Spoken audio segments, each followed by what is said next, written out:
Brought to you by Agilus Diagnostics.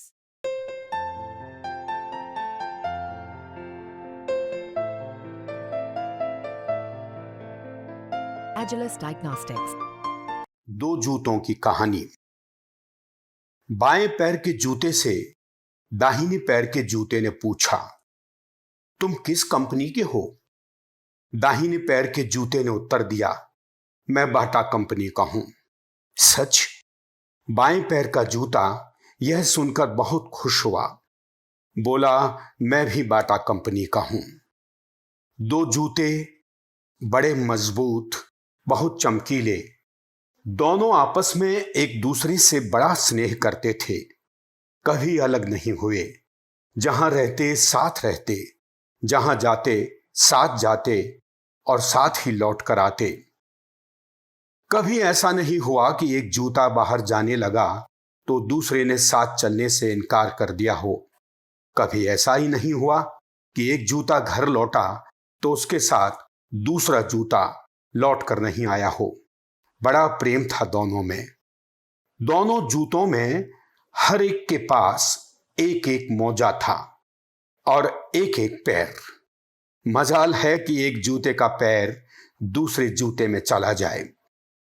गलती होती तो ठीक कर ली जाती। दोनों में परस्पर मनमुटाव का कोई कारण नहीं था।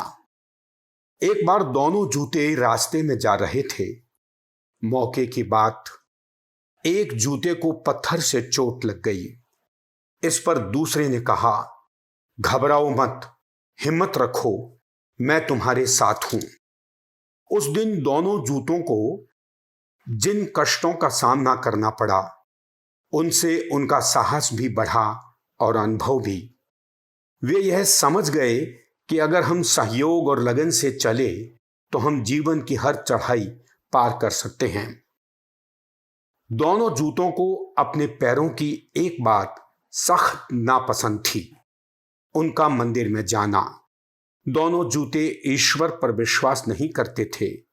जहां मंदिर आता वे बाहर रुक जाते। जब तक पैर अंदर से नहीं लौटते वे बाहर ही बैठे रहते। उनका तो कहना था कि हमारा ईश्वर तो हमारा पैर है, जब तक वह हम में है हमें आगे बढ़ने से कोई नहीं रोक सकता। ऐसे ही चलते चलते उनके अंतिम दिन आ गए। एक जूते को ऐसी चोट लगी कि वह चलने के काबिल नहीं रहा। जीवन से निराश हो उसने दूसरे जूते से कहा, भाई अब मैं किसी काम का नहीं रहा। तुम मेरी स्थिति देख ही रहे हो। मुझे मेरे हाल पर छोड़ो। तुम जहां जाना चाहो जाओ। तुम मजबूत हो, अच्छे हो, जिंदगी में कुछ कर सकते हो। जाओ, तुम चले जाओ। दूसरे जूते ने कहा, नहीं, मुझसे यह नहीं होगा। तुम्हें ऐसी हालत में छोड़कर मैं नहीं जा सकता। मैं तुम्हारे साथ रहूंगा। तुम्हारे बिना मुझे कहीं अच्छा नहीं लगेगा। नहीं नहीं, ऐसा नहीं होगा। हम साथ जिए हैं, साथ मरेंगे। धीरे धीरे उनका जीवन समाप्त होने लगा। मैत्री और प्रेम की जिस मजबूत डोर में वो बंधे हुए थे उसमें वे अंत तक बंधे रहते। मगर तभी एक घटना घटी।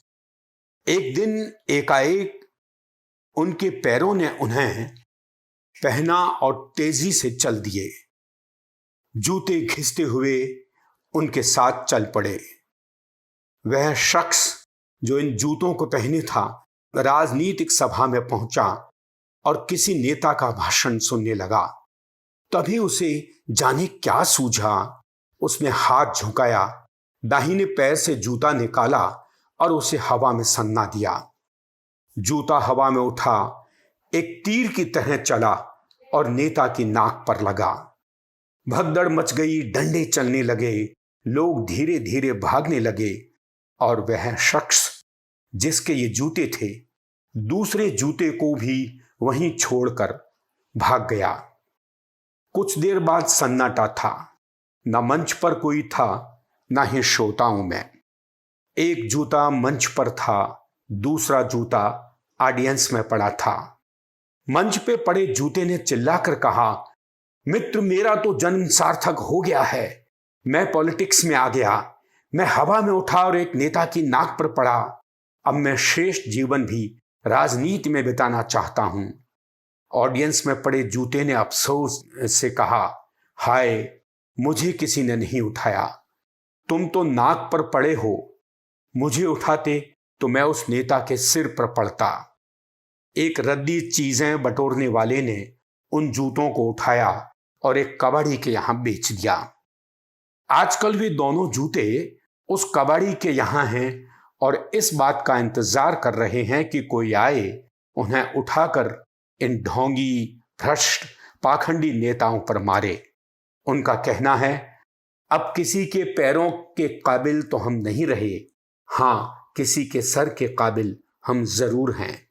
तो मित्रों, आपकी जब इच्छा हो, जब आपके हाथों में दम हो, जुम्बिश हो, आप उन जूतों का इस्तेमाल कर सकते हैं।